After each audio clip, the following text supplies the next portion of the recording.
Bonjour à tous, je m'appelle Christophe Couteau, je suis enseignant-chercheur à l'UTT et je suis directeur du laboratoire Lumière, Nanomatériaux et Nanotechnologies, qui est une unité de recherche UTT-CNRS.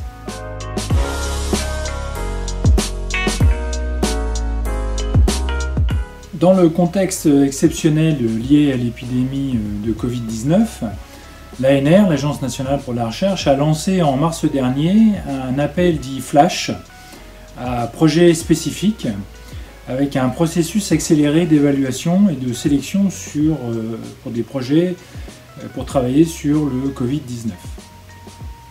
Alors, au terme du processus d'évaluation, le comité scientifique d'évaluation a proposé pour financement immédiat 86 projets, dont le projet Acostovi, déposé par le L2N de l'UTT, et une liste complémentaire de 40 projets, dont le projet DRD19, qui a été également déposé par le L2N.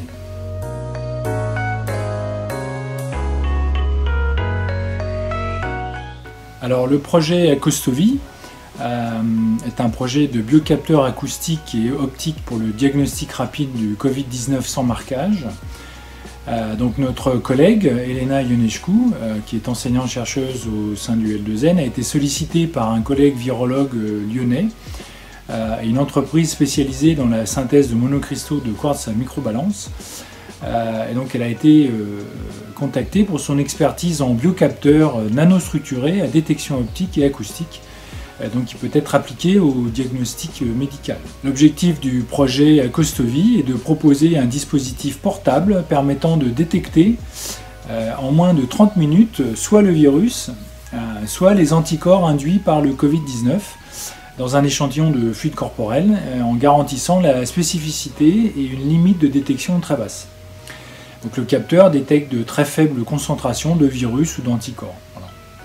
Il est également prévu d'intégrer au dispositif un système permettant de stériliser, de détruire le virus pour pouvoir réutiliser la surface nanostructurée active du biocapteur.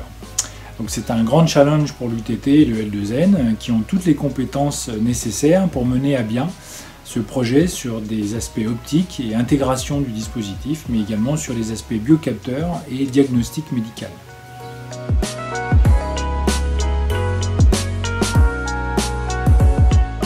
Alors le deuxième projet est le projet DRD19, donc, qui est un projet de dépistage rapide et décentralisé du Covid-19 par capteur plasmonique portable à amplification isotherme.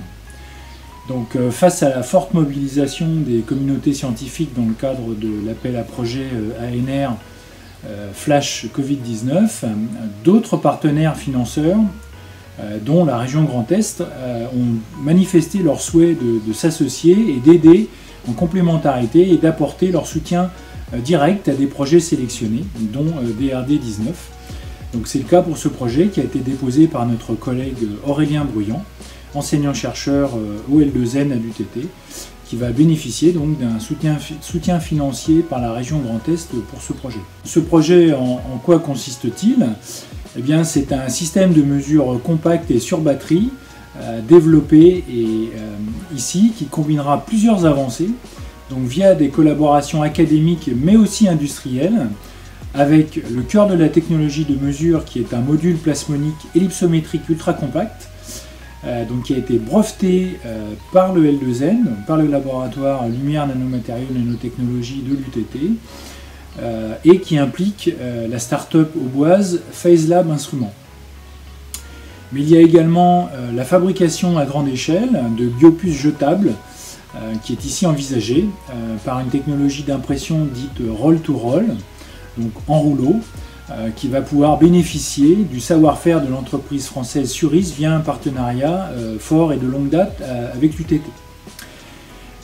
Enfin, il faut noter que dans ce projet, eh bien, des sondes ADN et un mécanisme d'amplification génique très rapide qui fonctionne à température ambiante, sans alimentation, donc autonome, va pouvoir permettre la détection. Et donc cette technologie est issue d'une collaboration internationale avec l'entreprise taïwanaise Plasmonic-Tron et la National Taiwan University, donc à Taïwan, dont le département biomédical collabore depuis plusieurs années déjà avec le L2N et l'UTT.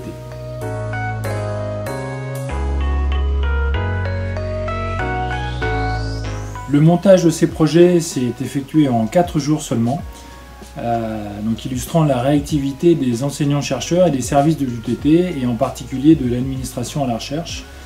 Et donc pour illustrer aussi que malgré le confinement, le travail de la recherche continue.